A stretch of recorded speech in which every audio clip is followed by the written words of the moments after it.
Hi friends, मेरा नाम नितेश है और आप मुझे देख पा रहे हैं मेरे यूट्यूब चैनल पे फाइनेंस लर्निंग क्लब। चलिए शुरू करते हैं वीडियो। जैसा कि आप देख पा रहे हैं थंबनेल में, आज हम बात करेंगे कंपनी की प्रॉफिट एंड लॉस अकाउंट के बारे में, कंपनी बैलेंस शीट के बारे में और कंपनी का फाइनेंशियल स्टेटमेंट के बारे में।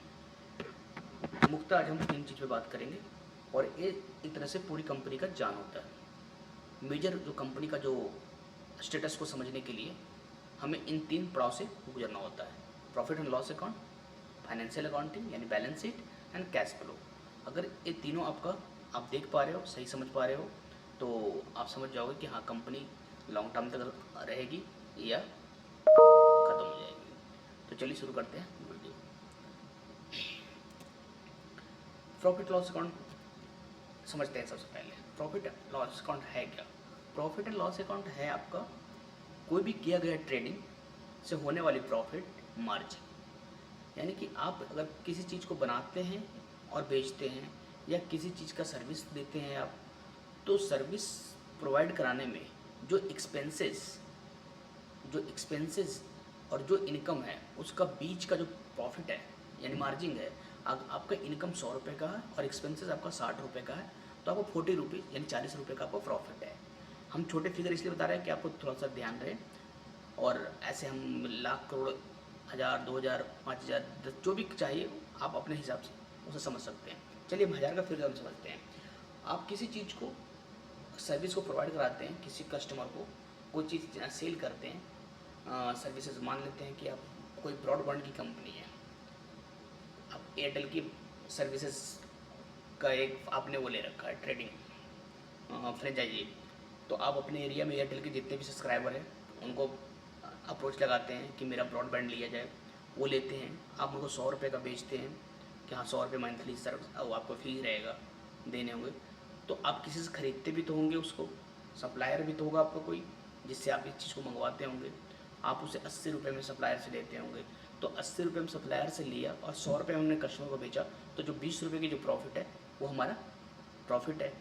मगर हाँ, ये ग्रॉस प्रॉफिट होते हैं। नेट प्रॉफिट के लिए और भी सारी चीज़ें होते हैं, उनको भी समझना होता है। उसके बीच में जो काम हो रहे होते हैं किसी भी कंपनी के लिए, ये तो है नहीं कि माल लाया और उठाकर बेच दिया, ऐसे तो होता नहीं है। उसके लिए आपको क्या करना होता है, बहुत सारे कस्टमर से अप्रोच लगाने होते हैं, आपको मार्केट में ऐड डालने होते हैं, एम्प्लॉय हायर करने होते हैं, सेल्स टीम बैठाना होता है, कॉलिंग करने होते हैं, बहुत सारे हैं। तो यहाँ पे वही हम समझते हैं कि हमारे जो एक्सपेंसेस किस किस नेचर में होते हैं। अगर हम कोई चीज़ सेल कर रहे हैं, मानते हैं हम ब्रॉडबैंड है या मेरा कोई कमीशन की कंपनी है, मैं ब्रोकर हूँ, किसी चीज़ का ब्रोकरेज करता हूँ, मान लो प्रॉपर्टी डीलर का है, मान लो कि हम 99 एकड़ से हम सर्विसेज लेते हैं और किसी को हम उसी सर्विसेज से माल बेच रहे हैं, तो हमें उसके बदले में कमीशन मिलता है। तो जो हमारा इनकम है, जो कमीशन है, जो इनकम है और जो हमारा एक्सपेंसेस है, इनकम हमारा हमेशा ज़्यादा होगा और एक्सपेंसेस हमारा कम होगा, तब हम होंगे प्रॉफिट में। अगर हमारा इनकम कम होगा और एक्सपेंसेस ज़्यादा हो तो हम होंगे लॉस में। सिंपल स्टेप ये है आपका कि आपका जेब से ज़्यादा पैसा खर्च हो रहा, कमाई कम है तो आप लॉस में हैं। आपको पैसे ज़्यादा आ रहे हैं, कमाई ज़्यादा हो रहे हैं और खर्च कम है तो आप प्रॉफिट में हैं। सिंपल प्रॉफिट एंड लॉस यही है। इसमें हम कंपनी के बारे में ही समझ पाते हैं कि कंपनी का जो प्रॉफिट एंड लॉस में कि हमारे माल बेचने और माल को खरीदने के बीच में जो भी मार्जिन है वो हमारा प्रॉफिट है। देखिए, एक कंपनी अगर किसी चीज़ को बेचता है तो क्या क्या करने पड़ते हैं, एम्प्लॉय हायर करने पड़ते हैं। बहुत सारे एम्प्लॉय होते हैं उसके पास जो माल को बेचने के लिए अप्रोच करता है, मार्केट में जाता है और घूम घूम कर बताता है सबको कि हमारी कंपनी इस तरह की सर्विसेज प्रोवाइड करती है, आप ले लो, ठीक है। उसके लिए एक ऑफिस भी लिया होता है जहाँ वो ऑफिस में लोग बैठे होते हैं और उनके बारे में समझ रहे होते हैं कि कैसे हम माल को बेचेंगे, कहाँ पे हमें क्या करना है, कहाँ पे उठना है। बहुत सारे चीज़ें, किसी से हमने बैंक से लोन भी लिया होता है, कुछ ऐसे कस्टमर भी होते हैं। तो आप समझिए कि जो भी हमारा ग्रॉस प्रॉफिट होगा, ग्रॉस प्रॉफिट हमारा आता है ट्रेडिंग से। ट्रेडिंग अकाउंट बनाते हैं, कुछ कंपनी के लिए अलाउ होता है, बाकी आजकल तो सभी प्रॉफिट लॉस अकाउंट में ही बना लेते हैं। ट्रेडिंग अकाउंट उनके लिए बनाना कंपलसरी होता है जो फैक्ट्री वगैरह पे मैन्युफैक्चरिंग करते हैं। तो ट्रेडिंग अकाउंट बनाता है वो पीएनएल की तरह ही होता है, मगर उसमें क्या होता है, उसमें जो एक्सपेंसेस है डायरेक्ट एक्सपेंसेस को हिट करते हैं जो कंपनी के उत्पादन के लिए जो जो आइटम आप बना रहे हैं उसके लिए जो यूज हो रहा है खर्चे और जो इनकम, वो बस वही लेते हैं, बाकी नहीं लेते हैं, है ना। तो अभी हम प्रॉफिट लॉस अकाउंट में देख रहे हैं। तो आप ट्रेडिंग से जो आया हुआ प्रॉफिट है उसे हम ग्रॉस प्रॉफिट बोलते हैं, और जो प्रॉफिट एंड लॉस से आया हुआ प्रॉफिट है उसे बोलते हैं नेट प्रॉफिट। समझिए, ट्रेडिंग से आया हुआ प्रॉफिट को हम बोलते हैं ग्रॉस प्रॉफिट। जो फैक्ट्री पे डायरेक्ट माल को बनाने और बेचने के बीच का प्रॉफिट है वो होता है ग्रॉस प्रॉफिट। मगर उस माल को बेचने के बीच में और भी सारी चीज़ें होते हैं, ऑफिस होते हैं, एम्प्लॉय होते हैं, वो होता है नेट प्रॉफिट। ठीक है। तो ग्रॉस प्रॉफिट के लिए हमें क्या क्या देखना होता है? Direct income, direct sale, direct expenses, वो हमें देखना होता है ग्रॉस प्रॉफिट के लिए। नेट प्रॉफिट के लिए क्या देखना होता है? Gross profit minus other expenses, indirect expenses equal to net profit. ठीक है। तो ग्रॉस प्रॉफिट में हमारा हो गया, समझ गए आपके ग्रॉस प्रॉफिट कहाँ से आता है? ट्रेडिंग अकाउंट से आता है। अब देखिए, सैलरी है, सैलरी आप देंगे, आपके लिए क्या है? इनकम है, एक्सपेंसेस है, सिंपल है। सैलरी आप दे रहे हैं, आपके जेब से पैसे जाएंगे, आपके लिए खर्चा है। ठीक है। रेंट है, रेंट क्या है? आपके लिए एक्सपेंसेस है। टैक्स है, जैसे कि हम जीएसटी पे करेंगे, टीडीएस पे करेंगे, और भी तरह के बहुत सारे टैक्स हैं, तो वो क्या है? हमारे लिए एक्सपेंसेस है। ऑफिस का खर्च है, चाय पानी, एम्प्लॉई रखते हैं तो चाय पानी है, वो खर्च है। सामान, आपने एक लैपटॉप लिया, ऑफिस में फर्नीचर है, ये सब सामान आपने लिया, वो भी धीरे धीरे का डिप्रिशिएशन है, घिसता है। वो सामान पुराने होते हैं, उनकी कीमत कम हो जाती है। जैसे आपने एक नया कार लिया और 5 साल बाद उसकी वैल्यू क्या होगी? कम हो जाएगी, तो वो भी आपके लिए खर्चा है। आप इंटरेस्ट पेड करते हो, बैंक से लोन लिए हो, है ना, मान लिया बैंक से लोन लिया तो उसे इंटरेस्ट पेड करते हो, वो भी आपके लिए खर्चा है। आपने क्या माल बेचने के लिए एक डिस्काउंट अलाउ कर दिया है कि भैया हम 100 रुपये डिस्काउंट देंगे, है ना, तो आपके लिए एक्सपेंस है ना। अगर वो माल 1000 का बिक रहा था, आप 900 का बेच रहे हो, 100 रुपये का डिस्काउंट दे दिए, तो भी आपके एक्सपेंस है। बैड डेट, बैड डेट क्या है आपका? कि आपने माल को उधार में बेचा था और वो पैसे खा गया। बहुत सारे होते हैं ना कि माल बेचते हैं और पैसे वो लेके चले जाते हैं, फिर देते नहीं हैं, तो बैड डेट हो गया है। प्रॉफिट क्या क्या है आपका? कमीशन है, किसी चीज़ का कमीशन लेते हैं, इंटरेस्ट रिसीव करते हैं, आपने भी कहीं पैसे लगा रखा है, डिस्काउंट रिसीव करते हैं, आपको भी कोई सप्लायर ने डिस्काउंट दिया है, कुछ और तरह के आपके काम है जिससे इनकम है। तो इस तरह से आपके expenses, income minus expenses equal to net profit. Okay, 100 रुपये का इनकम है और 90 रुपये का एक्सपेंसेस है, 10 रुपये आपका नेट प्रॉफिट हुआ। ठीक है, ये हो गया। अब चलते हैं बैलेंस शीट की तरफ। बैलेंस शीट क्या है?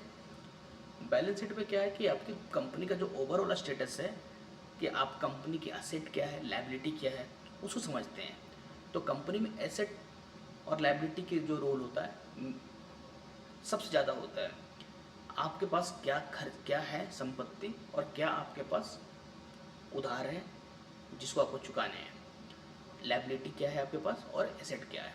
लायबिलिटी हमारे पास क्या होते हैं? लायबिलिटी होते हैं हमारे पास जो भी आपने लोन ले रखा है, जो भी आपका क्रेडिटर है जिससे आप माल खरीदते हैं, उसको पैसे देना है, वो लायबिलिटी है। किसी बिल का पेमेंट करने हैं, टेलीफोन का पेमेंट करने हैं, रेंट का पेमेंट करना है, ऑफिस का मेंटेनेंस का पेमेंट करने हैं,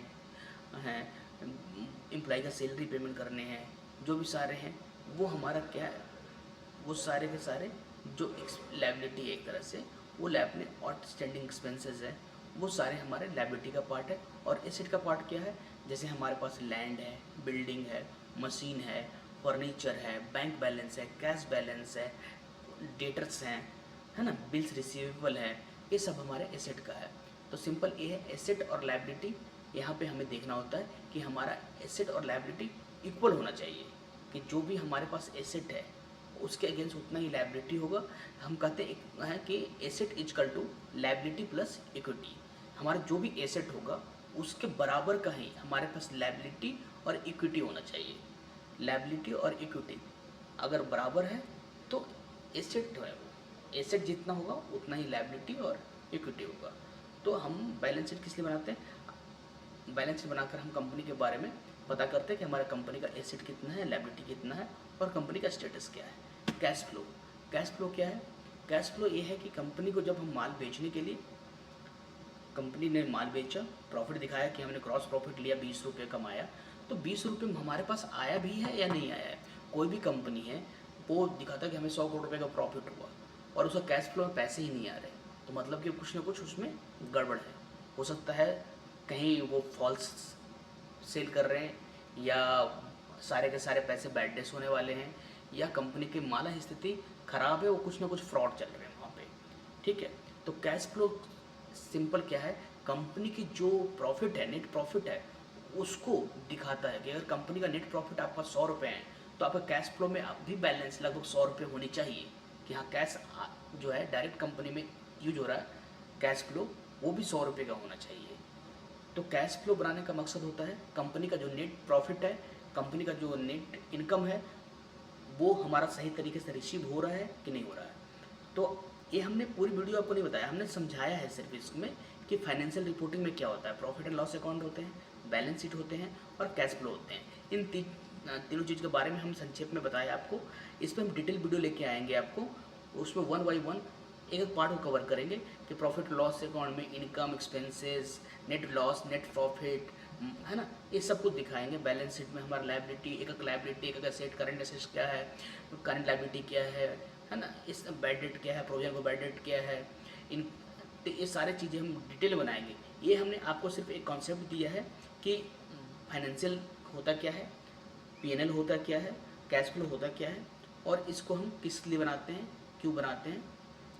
ठीक है, तो ये वीडियो आपके लिए एक तरह से वार्म अप वीडियो रहेगा, जिससे आपको इनके बारे में जानकारी हो जाएगी। और हम नेक्स्ट वीडियो में आएंगे तो इसका पूरे डिटेल से वीडियो बना के लेके आएंगे, और उसमें हम आपको दिखाएंगे कि प्रॉफिट लॉस अकाउंट क्या होता है, बैलेंस शीट क्या होता है, इनमें सारे डिटेल होंगे वो, और हम एक करके उन डिटेल को समझेंगे और बताएंगे।